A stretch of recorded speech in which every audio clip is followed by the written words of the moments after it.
Okay. All right. So first, we want to introduce TASA. So TASA is the Taiwanese American Students Association, where we kind of like form a shared interest and meet people who also kind of like Taiwanese foods, Taiwanese culture, or even just Asian culture in general. You don't have to be Taiwanese to join. A lot of our members are actually Chinese or non-Taiwanese. And honestly, we all just come together because we want to make friends and kind of hang out and find a home away from home. Um, I will link our Facebook group and Instagram. So if you guys are interested, you guys can join and just kind of like stay tuned to whatever we have to offer later in the school year and for the rest of the summer. Um, for after this, we will be doing a UCSB virtual tour, and we'll also be doing TASA mukbang. So if you follow our page, you will hear about all of these things and be able to watch and learn from our experiences. Um, our virtual tour is planned to be released on August 31st. So we will post a link in our Facebook group and probably on our Instagram too once that comes out. So yeah. Anything else? I don't think so. Does anyone have any questions about TASA? Okay, if not, let's get started. Can I have the fourth years introduce themselves first? Or the alum, sorry.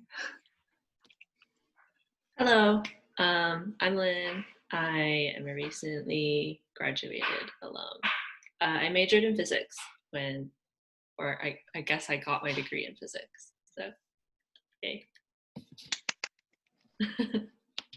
Hi, I'm Catherine. I'm also a recently graduated alum, and I graduated with a degree in communication. Can you get fourth years? Well, hello, I'm Helen. My major is Psych and Brain Science. Hello, I'm Elaine, and I'm majoring in Global Studies and minoring in Asian American Studies. Okay, thank you. Can we get third years? Christine. Hello, I'm Christine. I am majoring in political science and global studies.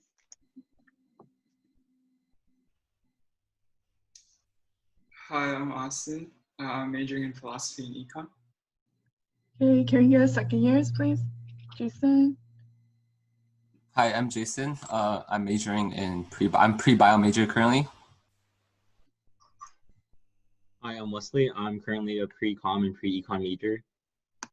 Okay, thank you. So let's get started with academics. So during last spring quarter, we all transitioned into a online learning like really quickly. So can you guys talk about some of the struggles you guys had with Zoom University?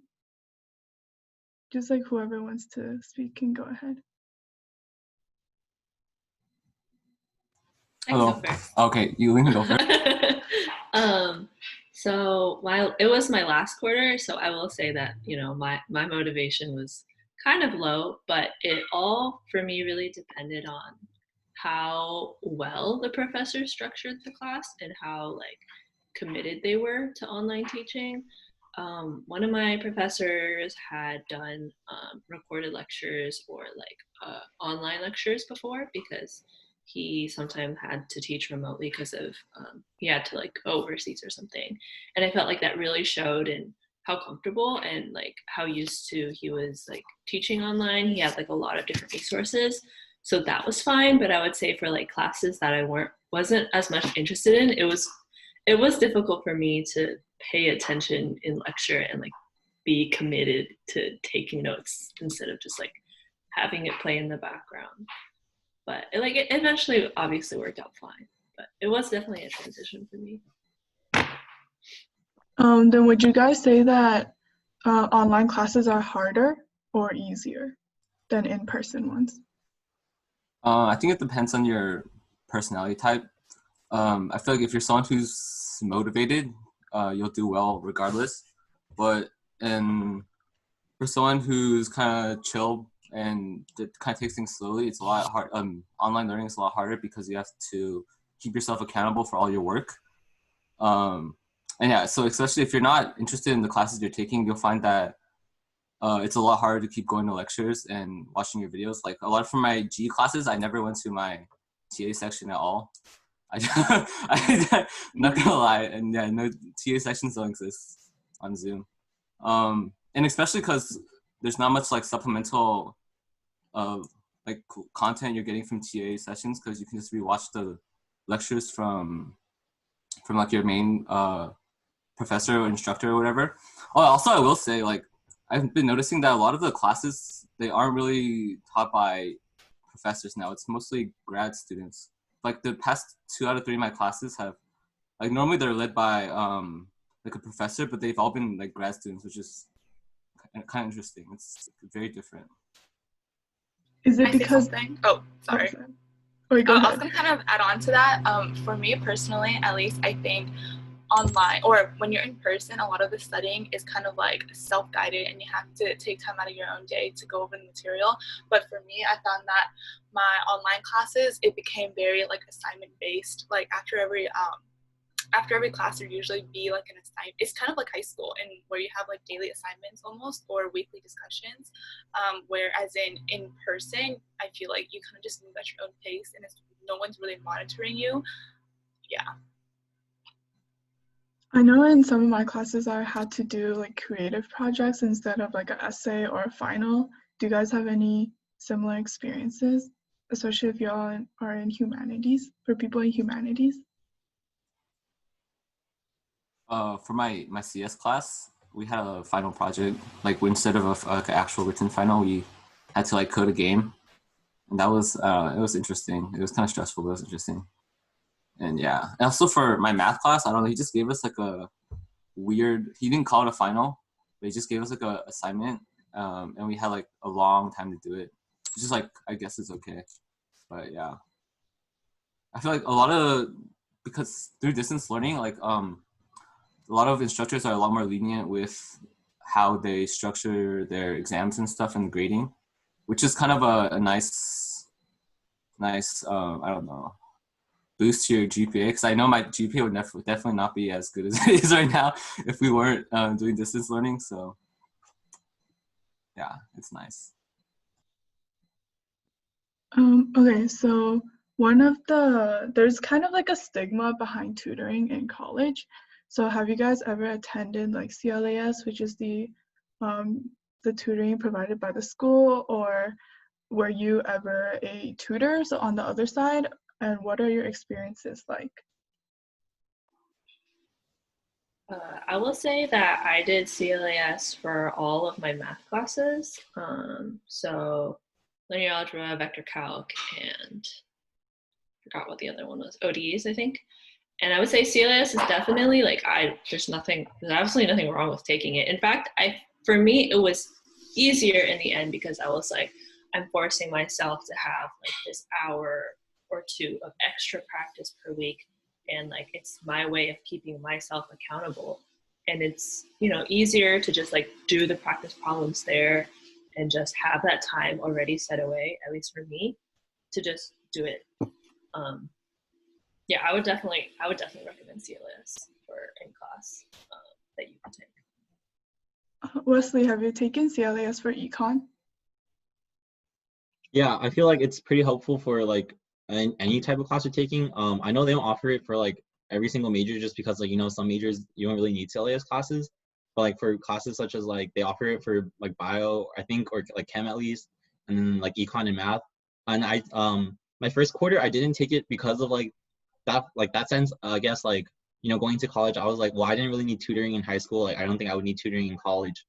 But then like I think enrolling in the CLA's classes, because I enrolled in an econ CLA's class and a math CLA's class for winter quarter, since like fall quarter, like I had trouble in the end from like not having these tutoring classes. So then afterward, enrolling in these helped a lot. Like it showed in both I guess my mentality of like going into each exam and like just doing like daily assignments, and then it showed also in my grades. So I would definitely recommend like taking at least one CLA's course like to help yourself, because like the rule is that as long as you attend the sessions, it doesn't, like, you can keep going because it doesn't have any cons. Like you can just sign up for any class and they'll just accept you right away. So then, and there's no penalty for like not going. You just might like, I think it's after 2 classes, if you don't attend, then they'll take you out of the list. But then there's like no, like you won't get docked off for not attending or like for going. So I definitely feel like it's a pro. I don't like listening to Yeah. So just as a note, section is different from CLAS. Section is like what your TA teaches, and CLAS is usually taught by grad students or maybe an upperclassman undergrad. Okay, so moving. Oh, Sandy? Oh. Yeah, so I have been a learning assistant for the lab, so it's kind of like tutoring. And I feel like if for somebody who is kind of shy and aren't, you're kind of too scared to talk to the professors, I think CLAS or just asking grad student for help is really good because they're usually like less intimidating. I know going from the other side, like being a tutor myself, like we try our best to like kind of teach the students in the sense that they will understand it. So it will be different for every single student. And that's the way that we are taught how to teach. And so it's really helpful to go to CLAS because the grad students and also taught by some other upperclassmen, they're super, super approachable.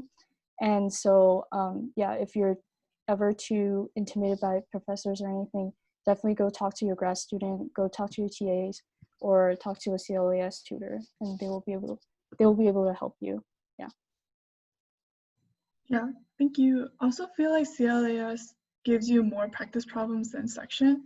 Maybe that's just because of the classes I've taken, but I remember like in my CLAS math classes, the tutor would give us like practice exams, so that was really helpful. Okay, moving on. So there's always like kind of like a stigma behind changing majors, and I know one of the major that's most commonly changed out of is pre-bio.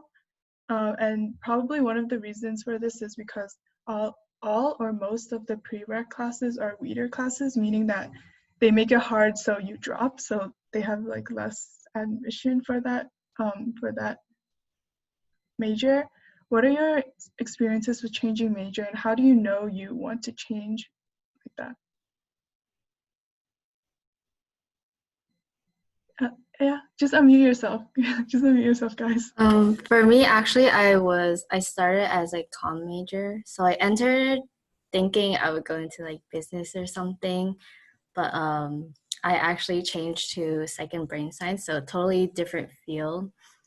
I would say keep an open mind, like don't go in like knowing you have to do this, and like if you fail or anything, or if you don't do as well as you want to, don't be too hard on yourself because there's always like different paths you can take.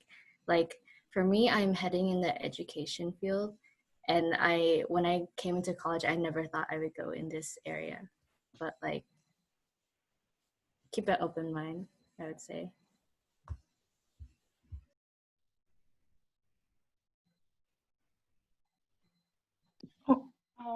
Sorry. To add on to that, well, I've never like changed my majors or anything, but my roommate from freshman year did. She came in as a linguistic major, but I agree with what Helen said, just to keep an open mind and just take as much like classes that you want to explore. She came in as a linguistic major, and then she changed to comm, and then it didn't work, and she changed to econ, and it didn't work. And now we're third years, and she's gonna graduate early too, but she changed to art history and architect, and she really likes it because she took one art history and architect class during freshman year. So I'd say, yeah, keep an open mind and try like as much classes as you can, just test out your interest, because none of us came in knowing that we want to take a specific path. So yeah. I'll say for me, so I didn't end up switching majors, but my freshman fall quarter, I was having a lot of fun, didn't really pay attention in class, and I almost failed the first physics class that I took. I was like, oh my God, I'm gonna need to switch majors because I'm useless at this. But like I ended up talking to my professor at the time, and he was like, you know, like So I got a C plus basically. And he was like, you know, a C plus is like, okay, it means you have potential. So, which is very nice of him to say. So I ended up sticking with the major. So I guess the lesson that I learned from that is just like, even if you know, it's totally fine to want to switch, but just because you don't do well right away doesn't mean that you have to switch. You know, if like this is something that really interests you, then stick with it and like see what happens after that, you know, especially your first quarter, like there's a lot of adjusting to get used to. There's a completely new normal. So yeah, don't be too hard on yourself if like things don't go exactly how you plan. So, Austin, do you want to share your experience? yeah, ironically, the same thing happened to me because I switched from pre-bio to physics. And I also got like a C in my first real physics class. And I guess for me, the reason why I switched out of physics ultimately was because like, yes, it's important to do what you think is interesting and like not to be too harsh on yourself. But also I think it's realistic to be like, do I see myself spending this much time doing this major?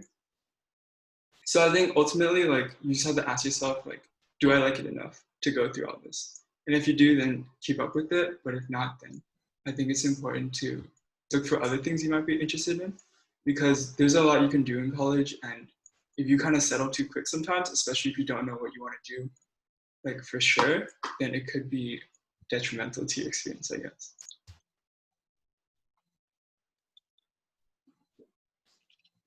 So besides changing majors, it's also pretty common to add a minor or add a certificate. I'll start with my experience. So I took a architecture upper div that had no prereqs my winter quarter. And after taking that class, I decided to add a architecture and urban history minor. And so that's what I'm working towards to now. Do you guys have any minor, like when you suddenly just decide to add a minor, like experiences of the like? I actually have one, even though I said I'd only monitor the Q&A. I originally was going to go to music school, and in my senior year of high school, I just got so sick of playing the piano that I wanted to just quit it completely. And that's why I ended up here studying electrical engineering. And I think for me, when I came into college, I was like, I'm not going to do a music minor. Like, I'm not going to do any music at all because I was so resentful of it. And I think after I took some lessons for 1 quarter, my piano professor convinced me to study. And from there, I think I met other people who also shared interests in music. And all of a sudden, one day, I just felt like I should declare a music minor. So I've been working towards that now. Does anybody have any questions about like online learning or tutoring or changing majors? If you do, you can unmute yourself and ask in the chat. Can I say something that's related to academics, but not any of the things you just said? Yeah. Oh, I would say if things go back to normal and classes are in person again, I would highly recommend studying abroad. I don't want to be that one person who's always advocating for studying abroad, but it was a great experience and I highly recommend it. I will also add on, if anybody's waiting to ask a question about minors. I actually came in intending to do a music minor, and I think I was only like 2 classes away from completing it, but I really didn't want to do like the last 2 upper divs that were like would probably require essay writing, because I was in my 4th year and I was like, nah, it's okay. But I ended up doing a astronomy and planetary sciences minor because it was really easy to fit in with my major. So if like you're ever looking around, you can always see like which minors you've already filled most of the prereqs for because of your major, and like go off that. And then also about study abroad, there's study abroad options for STEM majors too. I did a research study abroad in Japan after my sophomore year, and that was really fun. It was only like for 8 weeks, but it was still really fun. So fingers crossed that study abroad will be possible soon. We also have a chance for people to ask questions at the end, so we're going to move on to your experiences with living in IV. I think all of our panel today I think you guys are all living in IVU right now, right? Or will be living? Okay, so there was recently an announcement that only 1/3 of incoming freshmen will get on-campus housing. Please correct me if I'm wrong. And so a lot of people are going to be looking for off-campus housing. So can you guys talk a little bit more about what subleasing is and what are like the norms for rent prices?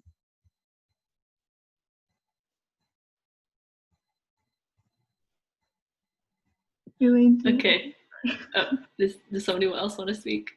Oh, okay, I'll go. I lived in Ivy for 3 years. People get stabbed, they survive. Okay, go ahead. Oh.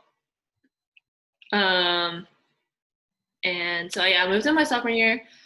I was at my first year, I paid I think about like $750 for a double. So I was sharing a bedroom with somebody else. And then that was like a 2-bedroom apartment. And then my last 2 years, I lived in a 1-bedroom and I paid about $700 per month. I would say like Ivy average, like if you want to go really cheap, you could probably live in a triple for $500. And then if you wanted to live by yourself, you can go like up to $1,000 plus like $1,200 per month. Wait, you lived in a single for 700? No. I lived in a double for both years. So I'm okay. saying if you wanted to live in a single, you probably would have to pay up to like $1,000 or $1,200. But almost everybody I think shares a room.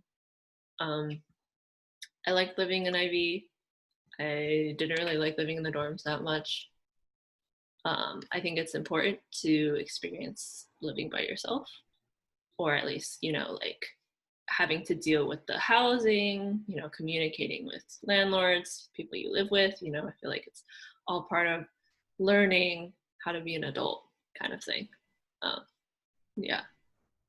And I want to say, if you're a freshman and you're not already, we also have like a lot of Facebook pages where people post information about housing. We have like a free and for sale where a lot of people post, but it's not just housing. But we also have a separate UCSB housing page. And on there, I've seen a lot of posts from people who already signed a lease for the next year but aren't coming back down. So there's subleasing, which basically means like the lease is under their name, but you'd be living there and like paying rent and everything like that. For my personal experience, I lived in Ivy my 3rd year and my 4th year.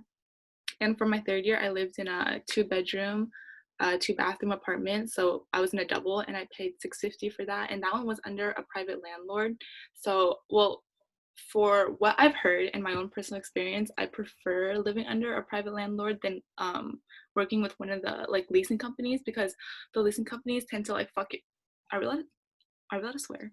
Yeah, it's fine. Okay, they tend to like screw you over sometimes in terms of like maintenance and stuff, like if they don't get back to you quickly enough, or like they don't return all of your security deposits. So that could be an issue. But when I lived under a private landlord my 3rd year, he basically returned my entire security deposit with like no questions asked. So it was really like, and they don't have as many units or complexes to be monitoring, so they're usually very fast with responding and everything like that. And then my 4th year, I lived in a 3-bedroom house. I was in a double and I lived with 5 other people, and I think I paid $690 for that, so it was a little bit more expensive. And it was under a leasing company, but because we were living with more people, it's kind of harder to find like houses for 6 people and stuff like that. And I will say, choose your roommates or your housemates very carefully. I think it's very hard to tell who you are compatible with, to be honest, from the beginning. But I had like a falling out with a friend, like my 3rd year, in terms of like housing things. But if you look back on it, things like that is like very, very petty, and just like a little bit of communication. And like if everyone is mature enough to not be hurt by like small things, then it should be fine. But communication is key. And then usually, well, this probably doesn't apply to you guys, but like people usually start looking for leases like around winter quarter, the end of the year, or like the beginning of the next year, and that's usually when like the whole thing starts. And then from my experience, my leases start in like July and they usually go up until like the end of June. To add on to what Catherine said, definitely find someone that you're compatible with, and communication is definitely key. Because for me, my 2nd year, I also lived in a 6-people house. There was just a lot of us, and some of us didn't know each other. We were kind of just like put together in a group, and then me and my roommates were kind of screwed over as well to pay $680 for a triple. Yeah, just let you guys know it's not fair. But yeah, definitely have someone that you know, or like someone that you are compatible with as your roommate and as your housemate. And personally, I would say that 6 people would be a little too much to find a place, because it's just hard to find a 6 people place that has a good price. And then I guess one thing is that Ivy is also like, people usually refer to Ivy as like 6'5", 6'6", and 6'7". So like 6'5" is like the closest to campus, and then 6'6", where I lived last year, which is a little further, but biking is okay, but it gets windy sometimes, so like you're like, oh no. But 6'7" is like far, and then there's like 6'8" and stuff. But yeah, I definitely say like 6'5" would have like higher prices, but if you look, if you work hard and look good enough, you'll find prices that are like fair for you. Like for now, me and my roommate from last year moved out, and we're at where Lynn lived last year, so like a 1-bedroom apartment. It's nice. It's like $720 a month, so it's like a huge step up from our last year apartment where we were cramping the triple that pays $700 per month. So yeah. And I will say, I'm just gonna pop in real quick. So I'm currently looking for housing where I'm going next, which is Chicago, and I have signed a lease with people who are already looking for roommates, or they like have a room. And I will say, if like you're a freshman and like you don't really know anybody, or you're like just want to find a place to live, I think finding a place that might be already furnished, that is just looking for somebody to like be on the lease, is really convenient. Because you don't have to worry, like especially if you don't have to worry about furniture or any of that, like it takes up like a whole load off your shoulders. If you have that option, or if you just like are very flexible about what you want to do. So can I add something real quick? Yeah. So if you're a first year and you're looking to move on to campus for next year, I would say definitely check out the pages that Catherine mentioned earlier. And then a good price to be looking at for subleasing, just subleasing, would be $500 to $600. If they're even for the 6-5 blocks, you can probably get a sublease, get a place for that price, because people are just trying to get someone to fill in their lease. And so if you see anything on the page that's like over $650, definitely like try to talk down the price a little bit if you're really trying to move in, because yeah, like I said, people are just trying to get someone to fill in. So because otherwise no one's going to be living there and they're going to be paying out of pocket. So definitely try to talk down the price to at least below $600. That would be my advice. I add something else. Sorry, I'm the spokesperson for my house, but they also, like, if you're thinking about bringing a car down, I think parking is an important thing to consider, because basically street parking is very like risky, and there's like a lot of dumb people in IB, so you never know what's gonna happen to your car.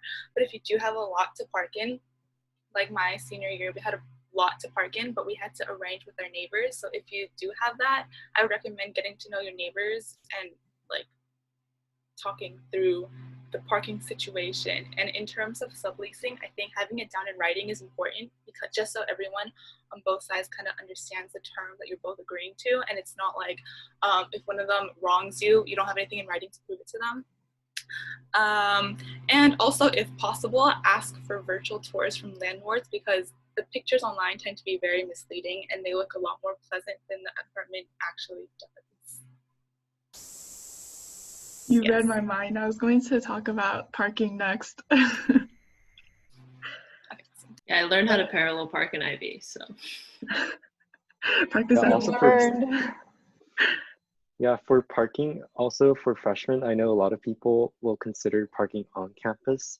And I mean, usually you will find cheaper parking in Ivy, but not necessarily. So always do your research, because while the school ones may be like more expensive than what most people are paying for, some landlords do charge like 6 times that. So you don't want to get scammed when you're in for parking.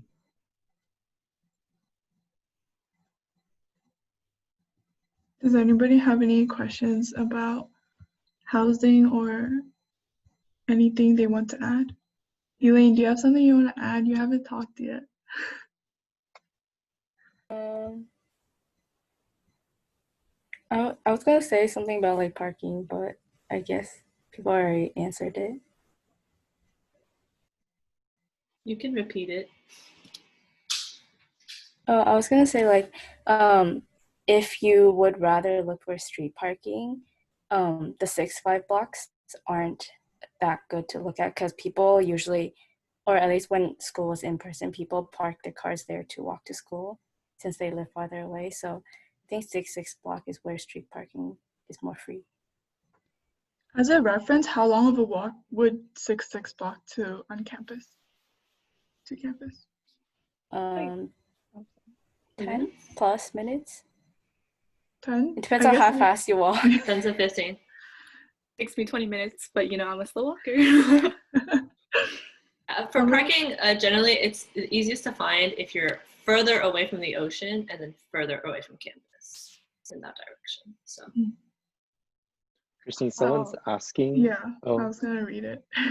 yeah, someone's asking, do any of you know about the COVID-19 tests that students have to take before moving in at UCSB? I only know UCSB does offer testing on campus, but that's only if you have symptoms or if you know you've been in contact with someone who's tested positive. Other than that, I don't think they will do tests for you. And if they've told you that you've had to take a test before coming, I'm assuming you would have to find that privately because the school doesn't have that many resources. I think so, yeah. If nobody Christine wanted to say something because her hand was trying to be raised for like 10 minutes. Oh, I'm so sorry. I'm so sorry. No. Sorry. My roommate had to bring water for me. But anyway, I was gonna say something about parking. Some companies are like leasing companies would want to try to scam you when they put parking on the lease, but you don't know that you have parking. But then you would have to pay the monthly fee for parking. So like, for example, my roommate, she knows how to drive, but she didn't bring a car down, and I don't know how to drive. But anyways, but there was a parking like part that was on our lease, and we didn't know about it when we signed. And now we have like a parking space that we have to pay $25 each month for that we didn't know we had. So definitely like read your lease and like read through if you have parking or if you have not. But sometimes when like now what me and my roommate are trying to do is try to like rent out our parking space just to save that $25 a month. But yeah, definitely read your lease carefully. Yeah, when you sign a lease, definitely read it through. And also, sorry, when you live in a 6-6 block, when you park, I'd say be careful because I've witnessed so many like smashed like glasses or like what's it called, the mirror on the side. Sorry, I don't drive. The mirror, the side mirror. Yeah, the side mirrors are like broken on the floor because there's always like, as you guys all know, we are a party school, and like 6-6 block, especially when you're like close to DP, that's where like all the party happen. And then some people are just like, so they like accidentally would smash your car. So be careful when you park on 6-6 block parallel park. Yes. And yeah, just adding on top of that. Oh, sorry. Okay, because there are a lot of people who are in the same situation as Christine who pay for parking even though they don't need it. That just means if you go on the same Facebook group like Free for Sale or UCSB Housing, you will find a lot of posts where people are selling their spots, and that's often going to be the cheapest way to get parking. Someone's also asking, would you encourage going to SB for fall quarter if the school offers you housing? To respond to that question, I want to say, if you want to meet people, I would say if you're in person, you can meet people, but you have to ask yourself, do you want to meet these people? Because like, you don't know where they've been. And with the current situation, it's like, you don't know who they've come into contact with. And like, sure, it's nice to meet people, but you kind of have to weigh like what's more important to you. Things like meeting new people at a distance, wearing a mask. Yeah, can I add something? So when it comes to meeting people, if you're going to be meeting people in IB, I feel like a good amount of people are not going to be attending UCSB. So like I saw from Reddit, and I also have gotten requests for subleasing that like people who are trying to sublease housing in Ivy, they're from like NorCal or from like other places, and they're just coming here to like surf or like hang out. Like I have a subleaser I have somebody who was asking to sublease from me, and she was like, oh yeah, I'm just there to like chill and surf or something like that. I was like, what the heck, why would you do that? But you know, it's just like, just take precaution. I guess my 2 cents is, so I'm attending graduate school after this, and even though I'm probably going to be, my classes are going to be mostly remote, I'm still going over there. You know, this is a very like case by case basis. You should measure whether this makes sense for you financially or everything. But for me, I'm still moving halfway across the country to take remote classes, because I think for me it's important that I'm somewhat part of the community. You know, I think this is a priority that's different for everybody, especially the difference between graduate school and undergrad. But like, keep in mind, I think it is difficult for me to imagine myself starting remotely, just because I know that it'll be hard for me to get the amount of like socialization that I want, especially because I also have a time difference. And you know, I will say Illinois is also better off than California right now, so I feel safer going over there. But yeah, I don't know. That's just my perspective.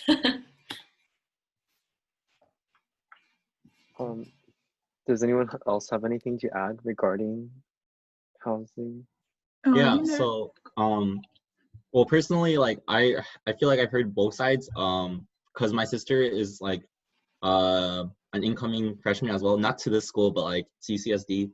And then I was asking her about her pros and cons of why she would choose to I guess like accept their housing, especially considering it's like how Lynn said, like financial situations and like all that, like health like issues and everything. And I think it is like case by case, because in her like response, it's like, I'm not sure how UCSB is doing it, but then for UCSD, if you don't accept housing this quarter, you don't get housing for the entire year. So in the incident that like somehow we magically get like a cure for like the coronavirus, and then like classes become like on campus again or like hybrid, then they would not be able to like attend them. They don't have like a living space to do so. So I think it would depend on like your personal like situation and what you need to do for that. Yeah, that actually brings up a really good point. UCSB housing does offer like the 2 and 2 thing, where if you stay in dorms for 2 years, you get apartments for 2 years guaranteed. And I know many parents find that really appealing, but I remember seeing a post where they said, if you decline your housing offer in fall quarter, and like even if you want to come winter and spring quarter, that already ruins the whole 2 and 2 thing. Like you automatically become ineligible for it. So if that's something you wanted to consider for financial reasons or whatever, declining housing would result in that. Somebody asked, do you know how many days before moving in we should get tested for COVID? Does anybody know? I think tests generally will take up to a week until you find out the result. So to be on the safe side, I would say take a test at least a week and a half before you go. Unless they have like rapid testing, but they'll usually tell you how long it'll take, like wherever you're doing the test, how long it'll take for you to get your results back, and kind of just give yourself like a leeway of like several days just to be safe, is what I would say. That being said, don't take your test too early, because you never know who you might come in contact with. And if you go up to SP after you tested negative, but after you also came in contact with someone who was positive, you could be putting other people at risk. Another person asked, is it a good idea to live in the Tropicana Gardens? And as Emily said, yeah, don't try not to. It's expensive. It's expensive, yeah. And I think it's worse in quality than the dorms. And the dorms aren't even that great to begin with, so yeah. Somebody asked, which are the worst housing apartment complexes in Ivy? I would say that, or sorry, you guys can answer. I would say none of them. Or like from my own experience, or like looking for companies, like leasing companies, there's always one con. Like there's not going to be like a perfect one. So you kind of have to like see what's important to you, I guess. My suggestion is to look for a private landlord, but those are hard to find online. You kind of have to like look around and like see if there's signs on apartments that say like private or something, or like if they have like a phone number and just call them, because usually it's like the big companies that have websites that are easy to access, but usually it's like slow maintenance, don't respond, like take your security deposit, stuff like that. I think it's also good to find an apartment you like with a relatively good company so you stay your entire college. So instead of, because moving's a bitch. Like, oh. Yeah. It's really painful. Don't underestimate moving. Yeah, moving is a pain in the ass, especially when no one has a truck. I mean, so I lived in. Sorry, you can go. Okay, I lived in Coda Group the first time I lived off campus, and I would say Coda Group is pretty good with management and stuff, but they are definitely more expensive, and their apartments can be pretty small too. But they're like, so the pro is like they're newer and they're generally nicer, and like the management's pretty good, but it's really small and pretty expensive. And then I lived in Wolf for the next 2 years, and I feel like a lot of people have a ton of different experiences with Wolf. Because they're one of the biggest leasing companies in IB. They probably own like the majority of the complexes. I'll say that my experience was fine. Like my apartment itself was like pretty old, but like the same complex that Christine lives in right now. But it's like the rooms are pretty big. Maintenance was like, they were pretty on top of it, at least within like a day or two. But because it's an old building, there were a lot of problems. And we somehow got the whole security deposit back. So I feel like that was a success story. But yeah. Yeah, about security deposits, I've heard one company to avoid is Playa Life IV, just because people do put down leasing deposits of like 10,000, like stuff in the 5-digit range, and they don't get any of it back. And their response times have really bad, according to a lot of people who've lived there. So that's one you would want to avoid. And they definitely try to take advantage of non-UCSB students and people who don't know the area. And that includes freshmen who haven't moved in yet. So I would be wary of that company. Has anybody lived in Meridian? I did my last year. We didn't get our full security deposit back. They were very slow from all the management calls. Buildings are old. Well, our buildings were old. 5 out of 10, not really a good experience, but yeah.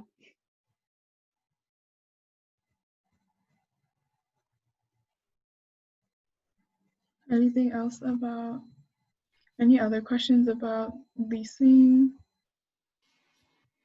Do we cover in the chat all the leasing companies? I feel like there's one that has the word island in it, like Island View Properties or something. Am I crazy? Sounds familiar. I know there's IV Luxury Living, which don't do it. Don't go for that one. It's not luxury. I think if you go on the UCSB website, I don't know what, like their housing website or something, they have off-campus resources and they have a list of all the companies in IB. I don't know what the link is specifically, but I think I came across it once. Oh, another thing is that if you are looking to lease off campus, you should, or when things go back to normal, I guess, you should go visit.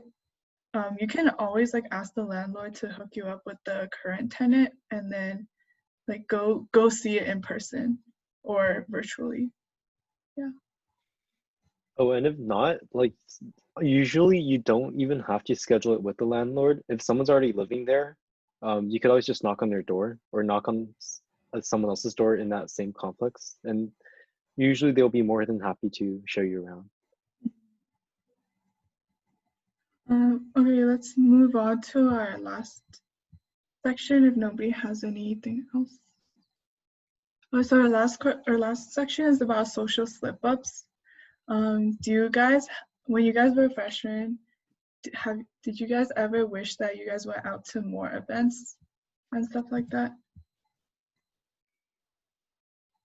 Yeah, I see nodding heads, but I don't hear answers, y'all. Okay, I'll say for me, I feel like freshman year, I feel like I was still fresh out of that like high school mindset, like being so scared of what everyone thought about me and not being comfortable with going out of my comfort zone. So I want to say, like, if I were to go back to my freshman year, I wish I like kind of like sucked it up and kind of just like went out and like went for it. Like, who cares if you don't meet people that you vibe with? At least you tried. Or like if you don't think you're gonna fit into this group, but you don't even know without trying, you should like go out and try anyway, because it could become something that you become like it becomes a really big part of your college life.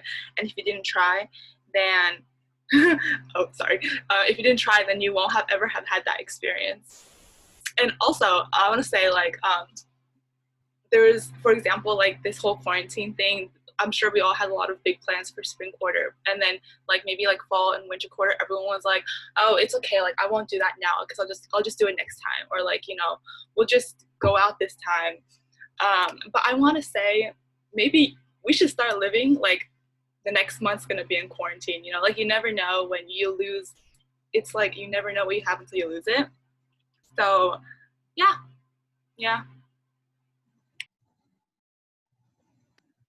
Yeah, I would say for me, I feel like my freshman year was actually pretty fun. I think that's because I was in multiple orgs. I was in TASA, and I was also in the climbing team, which was pretty lit. I would say, like, yeah, if you're looking to, you know, even in quarantine times, to make friends and be social and that kind of stuff, like joining an org is definitely the easiest way to go about it, because it's kind of like a pre-structured way for you to make friends and have fun and all of that. And yeah, definitely, like, your freshman year can't be replicated. There's like no way to like live that first year again. And I feel like, you know, yeah, your sophomore year, your junior year, sure, whatever. But like your freshman year is like your first year, and there's like so much like new stuff, and you're kind of allowed to do, I feel like in my opinion, just like try out like everything, just because, you know, you don't have those preconceived notions of what you should and you shouldn't do. So like really just get out there, like have fun as much as possible while staying safe. Yeah, I really feel like freshman year is the time to experiment. Not just like with like everything, like meeting new friends, starting new hobbies. I know I started playing volleyball. Like I've never even thought about volleyball like ever in my entire life, but I just started a class like elementary volleyball because my friend was like really bored and he wanted someone to take the class with. And I'm like so into volleyball now. So yeah, just experiment with new things, experiment meeting new people, and you'll see like what you like and what you don't like, and you'll start to understand yourself better. So yeah, I think it's a good idea to experiment. Sandy, how did you get into climbing? Rock climbing, yeah. Lynn took me.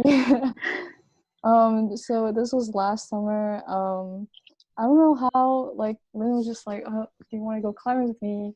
One day out of the blue, and I was like, okay, let's go. And it was really, really fun. And then after that, like, yeah, and this was also my the summer going to my third year, so it was like later in my college, like the second half of my college career. So I feel like even if you're a third year or a second year now, there's definitely still time to try new things. In terms of first year, I would say like keep in mind like people aren't as scary as you think, and also like people in college are definitely way less judgmental than they were in high school.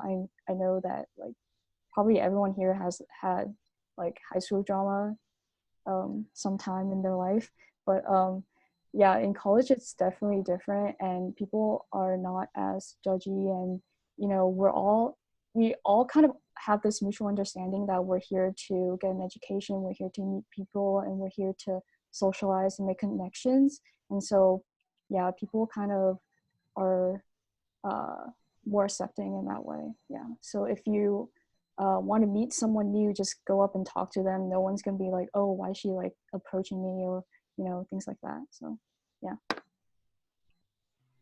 I also want to say, like, in regards to what she said about people not being judgmental, it's kind of off topic, but like the stigma that freshmen wear lanyards, I never understood that, because I feel like around your neck is such a good place to put your lanyard. So if you want to put your lanyard around your neck, just fucking do it. Like, who cares? Like, it's so easy to unlock your bike and like go into your home when the lanyard's around your neck. Yeah, I started using a lanyard like when I moved off campus, because bike and keys. So exactly. So screw the haters. Anybody who judges me for it, is lame. They're lame. I will add, right now, especially, like, I know a big concern is just that as freshmen, how are you going to meet people if everything's online? Or like, how are you going to join orgs? Or like even find orgs that you might want to join? And I will say, at least for TASA, we are making a really big effort to transition online. We are trying to do everything we do normally, which includes like Big Little Pickup and all the fun activities that we normally would do. But we've been trying to adapt them so you guys will be able to do that online too. And we're always thinking of methods so you can really get to know someone personally. And I'm pretty sure other organizations, whether they're cultural or not, will do the same. So if you just look around, like probably like the same way you found our post, if you look around Facebook groups and stuff, you will see clubs later on being more active and telling you what they have to offer. And if you just hop around, you'll still get a vibe of what each club has to offer. And from there, you will still be able to like join stuff and ultimately have a relatively normal, unchanged freshman experience. I think it's really up to you to make the most out of your first year and like the years after. So like Luke said, would definitely recommend going to all the Instagram pages or Facebook pages that other clubs and orgs have, just to see what you vibe with. Are there any questions about like the social scene?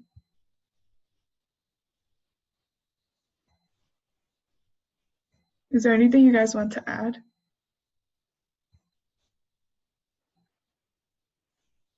Share location with your friends when you go out, just to be safe.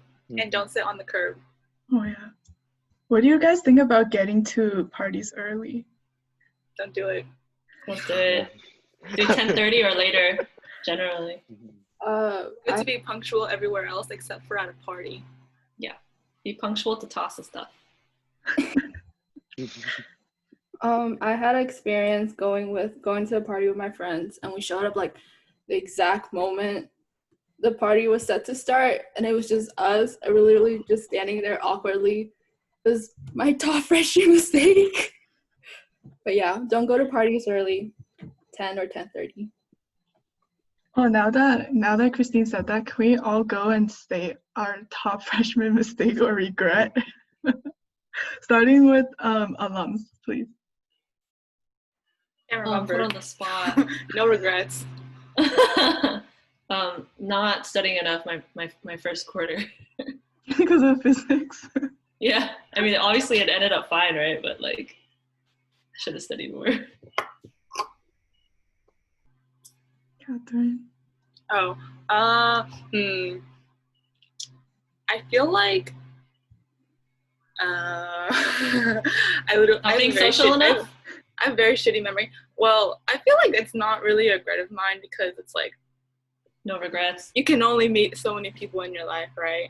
I would say, like, well, this is not a regret, but I want to say for people who don't like to party, like going to UCSB, it may feel like you might feel very pressured to go out to party all the time, but I just want to like say, like, partying is not like a personality trait, you know. It doesn't make someone more interesting because they party a lot. I think I'd be more interested in getting to know a person if they like to like do puzzles in their spare time or something. So if you don't want to, don't feel pressured to, but it doesn't hurt to try. As for regrets, I feel like I regret not taking Chinese for some reason. Like my Chinese has really slipped since I went to college, and they UCSB offers a lot of different courses in a lot of like even areas that aren't related to your major that you can just take for fun. So I would recommend like looking into those maybe if you have space in your schedule and brushing up on your Chinese. We have third years. Or sorry, fourth year, sorry. For me, also like Catherine, I took Chinese for 2 quarters, but I stopped because I was taking other things. But I kind of regret not continuing because it was pretty fun. It wasn't that much work other than just like tedious work. Also, another thing was not switching my major early enough. That's it. For me, I think first year I didn't go out enough. I was like very focused on academics. Can we get third years, starting with Christine? Like I said, don't go to a party early.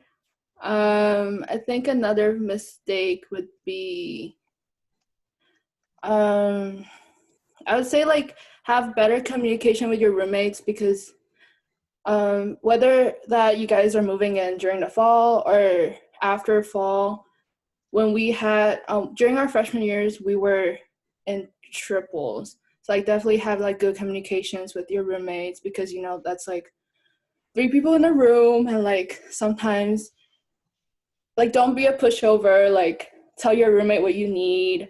Don't let them just like kick you out of their room if they need the room, stuff like that. Yeah. I think my biggest regret would probably be taking a non-GE class for fun. Only because like if you're going into college not knowing what you want to do, I think it's important to like try out classes that would actually be practical, to like try to fill out more of your GEs or more of like your major requirements so you have more time to explore. Can we get second years with starting with Jason? Do I honestly feel like my first year hasn't even ended yet? But I would say my biggest regret would be not meeting or not putting myself out there enough. Even though I met a decent amount of people, I felt like I could have done more. But yeah, I'm okay with my first year so far, I guess.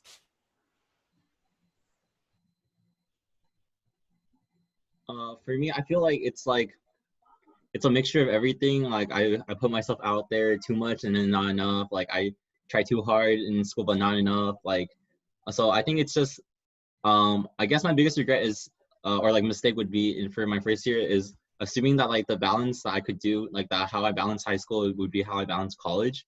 But then I guess like your extracurriculars and like the things like the clubs and stuff you want to join and like how you handle your academics are actually like very different.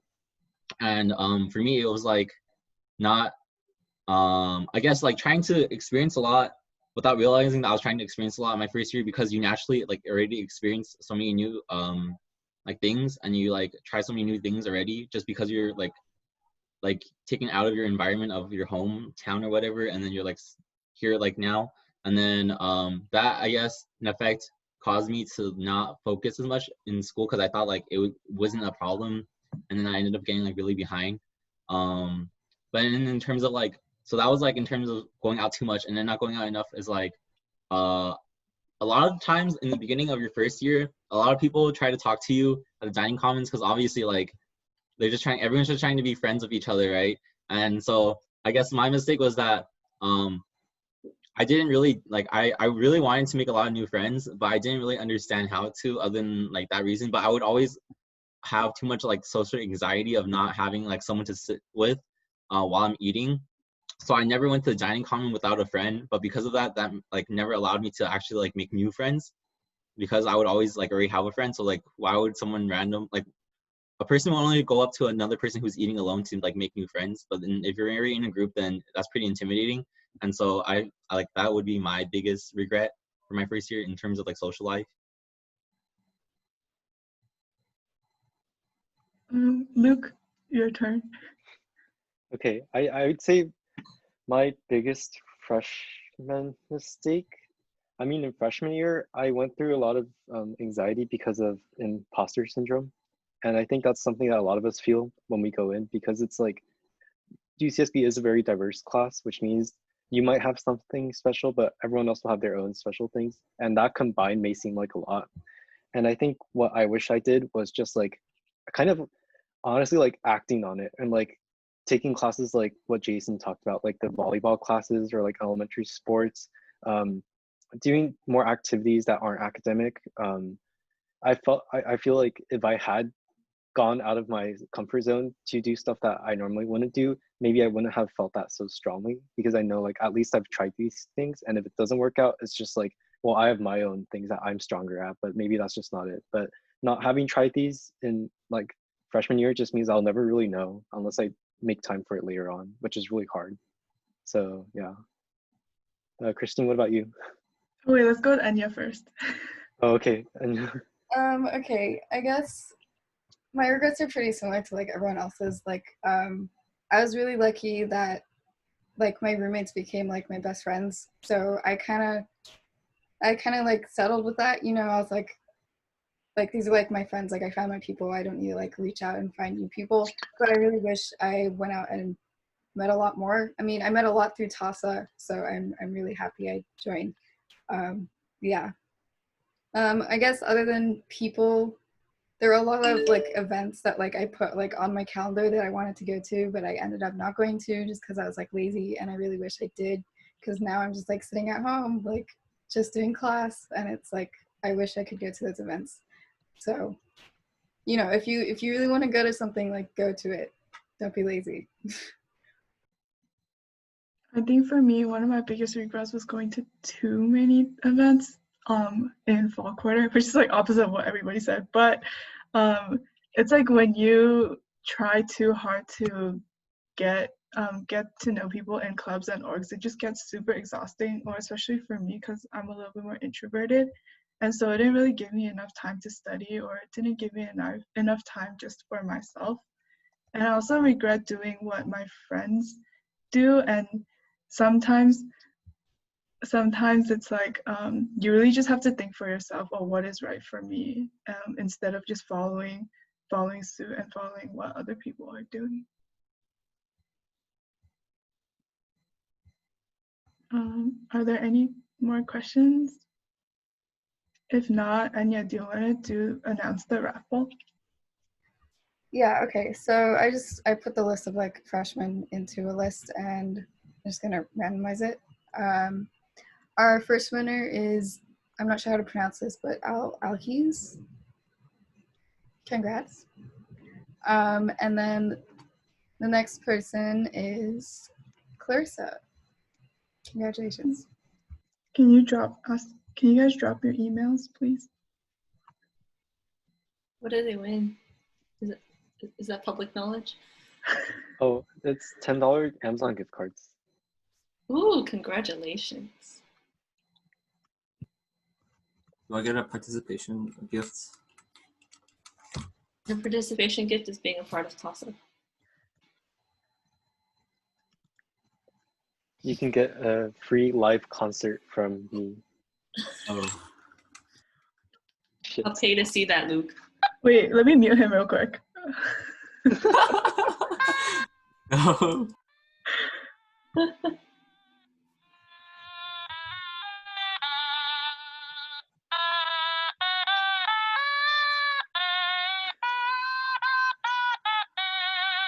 Yeah, I can play the Smash song too. Is it too late to change codes? I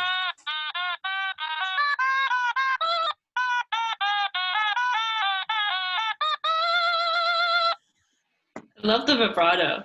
It's just, thank you. You know, I practiced very hard. 我们也是，我飘飘。